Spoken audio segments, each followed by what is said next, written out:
ইতিহাস তৈরি করা ক্রিকেটারকে নিয়ে কারাকারি দুই দেশের। শেষ পর্যন্ত কোথায় নাম লেখালেন তিনি? অস্ট্রেলিয়ার গব্বায় টেস্ট হারিয়ে শিরোনামে সামার জোসেফ। ওয়েস্ট ইন্ডিজের এই পেসার প্রত্যন্ত গ্রাম থেকে উঠে এসেছেন ক্রিকেট বিশ্বে। তার সাফল্য পেতেই বিভিন্ন দেশের টি-20 লিগ থেকে ডাক পেতে শুরু করেছেন, কিন্তু চোটের কারণে ভুগতে হচ্ছে শর্মাকে। গব্বায় টেস্ট খেলার পর চোট পেয়েছিলেন সামার, সেই নিয়ে খেলেই তুলে নেন 7টি উইকেট। তার পেসের জবাব ছিল না অস্ট্রেলিয়ার ব্যাটারদের কাছে। আবুধাবির IL টি-20 লিগে দুবাই ক্যাপিটালস দলে খেলার কথা ছিল তার, কিন্তু চলতি লিগে চোটের কারণে খেলতে পারবেন না তিনি। সামারের চোট সারাতে সময় লাগবে, যদিও সামারের জন্য ভালো খবর যে হাড়ের চির ধরেনি।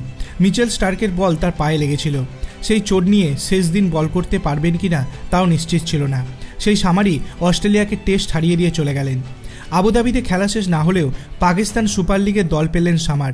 পরিবর্তক খেলোয়াড় হিসাবে পেশোয়ার জালমি দলে নিয়েছেন তাকে। পাকিস্তান সুপার লিগ শুরু হবে 24শে ফেব্রুয়ারি থেকে। তার আগে সামার সুস্থ হয়ে যাবেন বলেই মনে করা হচ্ছে।